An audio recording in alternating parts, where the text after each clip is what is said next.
sejam bem-vindos a mais uma aula da disciplina de estruturas metálicas, em que nós vamos abordar a resistência das peças tracionadas, ou peças submetidas, obviamente, ao esforço axial de tração.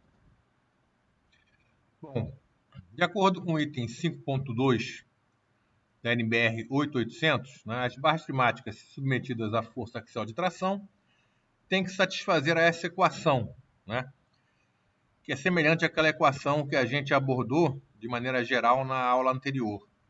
Ou seja, o esforço solicitante de cálculo, nesse caso a força axial de tração solicitante de cálculo, deve ser menor ou igual ao esforço resistente de cálculo, no caso, a força axial de tração resistente de cálculo.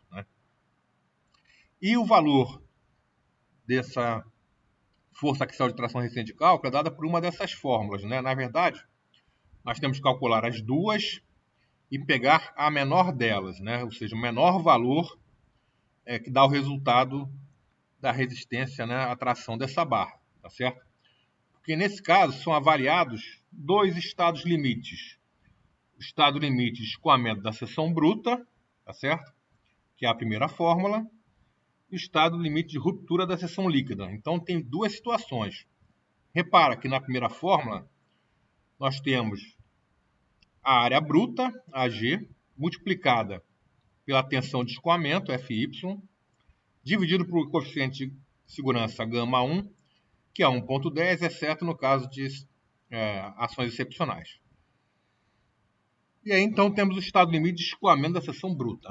O outro caso é o estado limite da ruptura da seção líquida. A seção líquida, a gente vai ver daqui a pouco, ela é definida quando a gente considera os furos devidos a ligações, tá?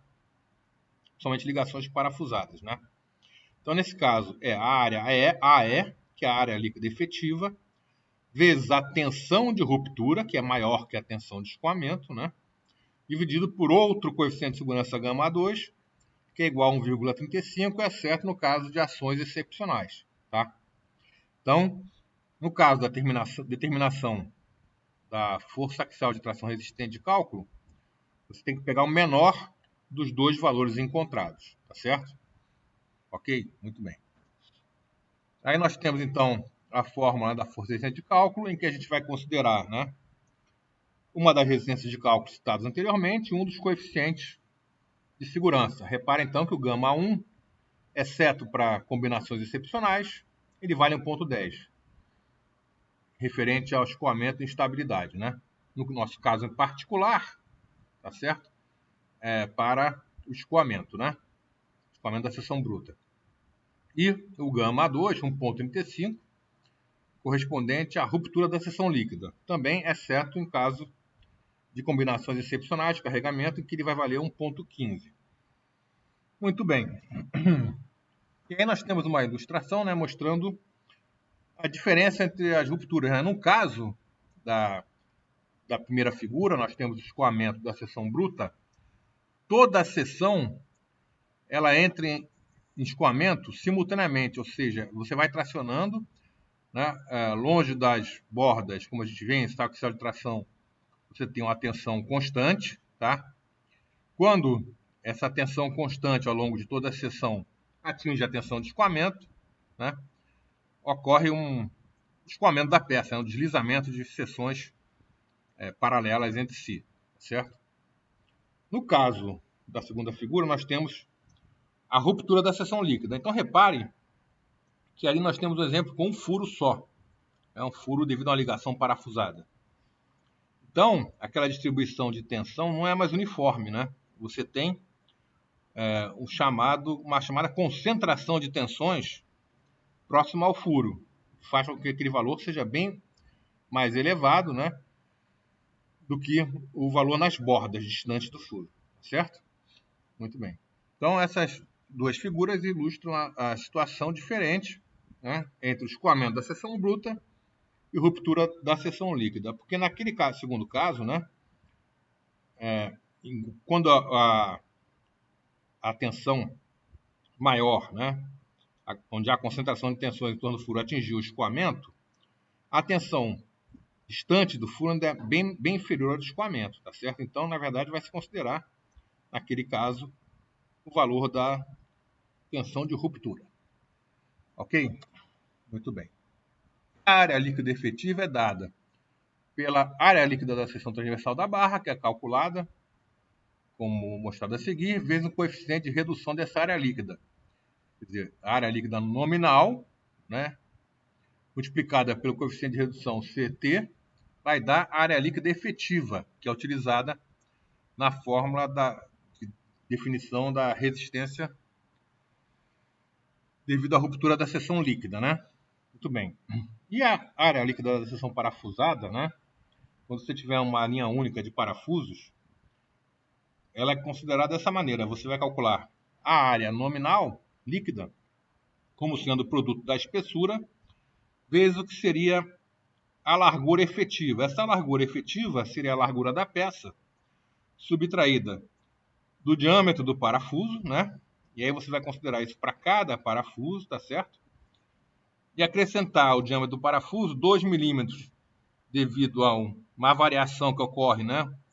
Devido à tampagem do furo, e uma folga padrão do furo de 1,5 milímetros. Então, na verdade, para cada parafuso, você vai adicionar ao seu diâmetro o valor de 3,5 milímetros, certo? E esse valor será subtraído da largura total, né? Para chegar então à largura efetiva. Se for mais de um parafuso na linha que você considera de ruptura, você vai subtrair, né, N vezes esse valor do diâmetro mais 3,5, como a gente vai ver a seguir, tá certo? Então, nós temos nessa situação aí, né, a ruptura podendo ocorrer de várias situações, né? Então, no caso que você tiver duas ou mais linhas de parafusos, e aí você, quando tiver linhas inclinadas, então repara que ali você está considerando ou a ruptura passando por um único parafuso, é o caso anterior, você subtrai da largura total o diâmetro mais 3,5, ou uma ruptura inclinada, né? Em que você vai, nesse caso aí, vai subtrair duas vezes, porque passa por dois parafusos, o valor do diâmetro mais 3,5, mas vai somar, né, para cada linha inclinada dessa, o valor de S2 sobre 4G, onde S é a distância horizontal entre os parafusos e G a distância vertical. Ok? Muito bem. Você pode considerar, né, como nessa ligação a seguir, várias hipóteses de ruptura. Então, por exemplo, no primeiro caso ali, você tem a linha de ruptura passando por três parafusos, 1, 2 e 3. Então, você vai subtrair da largura total 3 vezes, né, o diâmetro mais 3,5 da largura total. Mas vai somar duas vezes o S2 sobre 4G. Isso no primeiro caso. Ok? No segundo caso, a gente está considerando que ele passa, né, uma linha reta por dois parafusos, sem considerar o terceiro, que é o parafuso número 2. Então, nesse caso, você, para achar a área efetiva, né, você vai apenas subtrair duas vezes o diâmetro mais 3,5. No terceiro caso, em que você considera uma ruptura com um trecho inclinado e outro reto, né, mas passando por apenas dois parafusos, no caso, os parafusos 1 e 2, você vai subtrair duas vezes o diâmetro mais 3,5 do parafuso, né, e somar uma vez o S2 sobre 4G, tá certo? E para o dimensionamento, você vai pegar o menor resultado, ou seja, a menor área líquida. Como a área líquida ela vem da multiplicação da espessura, que é constante, pela largura efetiva, na verdade vai valer que tiver menor largura efetiva, ok? Muito bem. Para aquele coeficiente CT, né, ele vai depender da situação. É um coeficiente de redução aplicado nas ligações com perfil de seção aberta, né, e que apresentem excentricidade. Essa excentricidade ela é definida quando você tem essas ligações parafusadas, né, da forma que a gente vai ver a seguir, tá certo?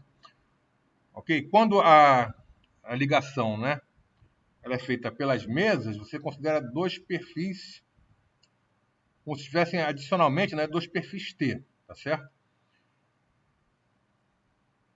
E quando for pela alma, você vai considerar adicionar 2 perfis U. Vamos ver o que diz aqui, ó. O SE é a centrosidade de ligação, é igual à distância do centro geométrico da seção da barra, G, ao plano de cesariamento da ligação, né? Em perfis com plano de simetria, a ligação deve ser simétrica em relação a ele, ou seja, você tem que ser sempre uma ligação simétrica, né?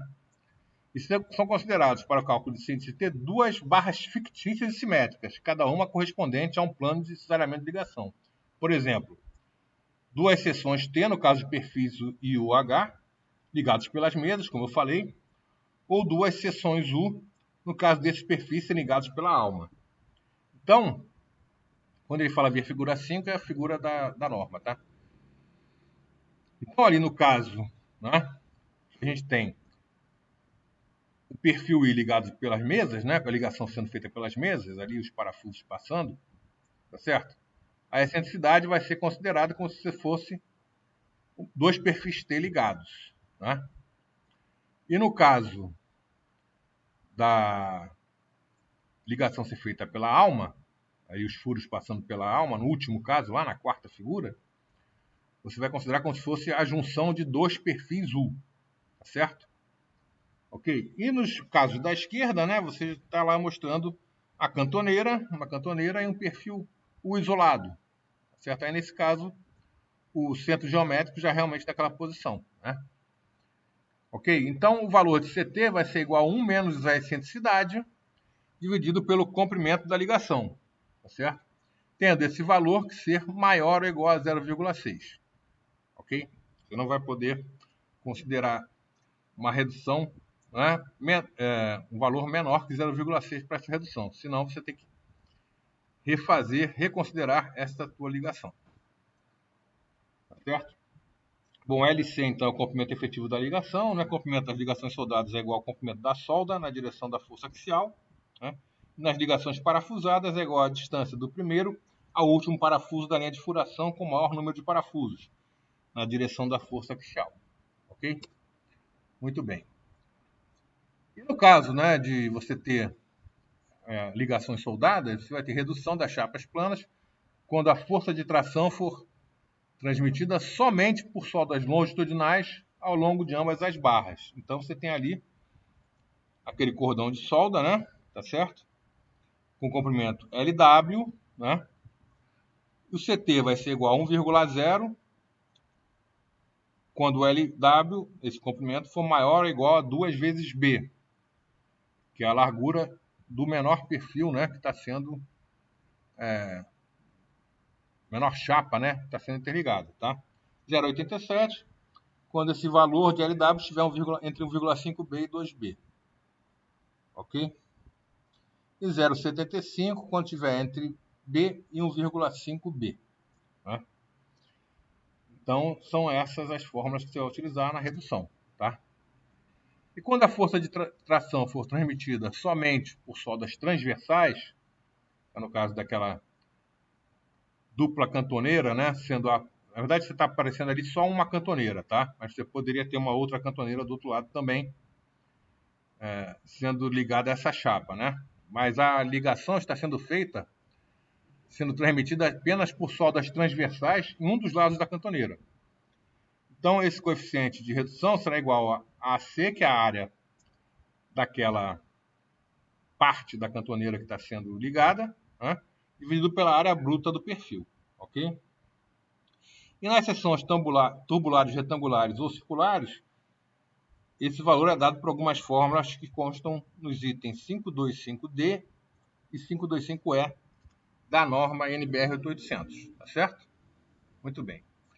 Outra coisa importante caracterizar, né, e que parece um absurdo a gente falar nisso, é que no caso de estruturas metálicas, são estruturas mais leves e esbeltas, né, mesmo para peças tracionadas, é definido o índice de esbeltez limite, ou seja, o índice de esbeltez limite, né, ou seja, o comprimento dividido pelo raio de giração menor, tem que ser menor ou igual a 300, tá? Isso pode parecer um absurdo, porque na resistência a materiais, a gente só tem sentido falar em limite de esbeltez quando a gente trata de peças comprimidas, né?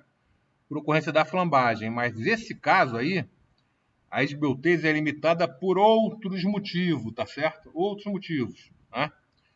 Que é evitar vibrações excessivas, por exemplo, né? Dos perfis, né? Deformações excessivas também. Então, são outras razões que levam a essa limitação do índice de esbeltez para peças tracionadas, tá? Nas peças comprimidas, essa limitação ainda é maior, claro, porque aí você tem o efeito da flambagem que não ocorre nas peças tracionadas. Então é importante destacar que nas peças tracionadas a gente tem um limite de esbeltez, mas que não está relacionado com flambagem, ok? Muito bem. Então recomenda-se que o índice de esbeltez das barras tracionadas, tomado com uma maior relação entre o comprimento destravado e o raio de geração correspondente, não supere esse valor de 300, ou seja, seja menor ou igual a 300, né? Ok?